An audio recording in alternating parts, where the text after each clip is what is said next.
They say that each great story has a plot, a conflict and a resolution, always, not necessarily in the same order. So at the age of 4, the boy in kindergarten learned that letters and numbers are the two most important committee members. He learned how to beautifully connect the seamless dots with pencil heavier than his fragile fingers, and within each curve, his curiosity lingers. At the age of 8, he vividly remembered what Miss D'Souza, their English A teacher, told. And oh, God forbid Miss D'Souza, how many secrets did her crooked tooth behold? She told them. She told them that their words were powerful. Their words were powerful, not powerful as in sword, but powerful as in ocean waves in which one could drown and surfboard. So the boy begotten with power to create, the boy used to choose a letter and write it on the paper planes he made, just to see how far and snappily each could trade. He learned that letter number 3C. Letter number 3C did not only stand for the absurd cat he drew, but also C. C for clover that he kept in his pocket thinking it was good luck, but also C. C for change of trends. And also C. C for crash of missiles on his homeland. The boy used to choose a letter and write it on the paper planes he made, and when he chose letter number 23, W. W, that stood for war.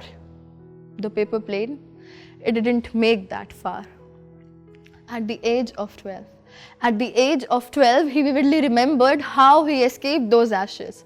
How he escaped those ashes when a bedtime lore was his accounted score, when the neighborhood akin had swarmed in to shoot anyone, dead or alive, underneath a skin. He has clutched the paper plane tight, the one with letter number 13, M. M, that stood for mankind. The paper plane, it never took the flight. He learned that letter number 4, D. Letter number 4D did not only stand for the do's and don'ts labelled manual of society, but also D. D for daggers he had to take in order to man up, and also D.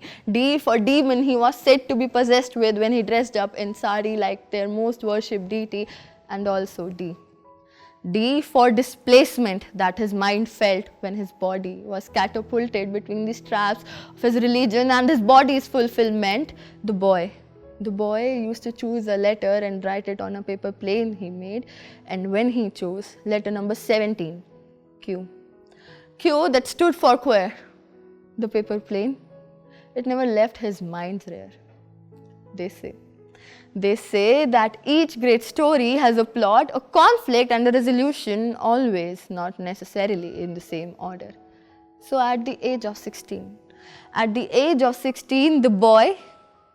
the boy does not like being called the boy, hurled up inside the radio button of other, tried to scratch off hard from the crannies of his brain the fact that it did not matter who or in fact what he was if he did not succumb to general conventions of gender, tried to scratch off hard from the crannies of his brain the fact that letter number 23, W.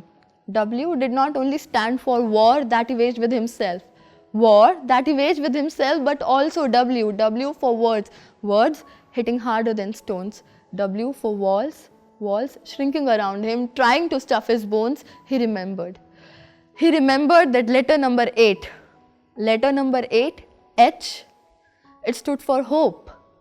The paper plane in his splintered fingers was his greatest atone. Thank you.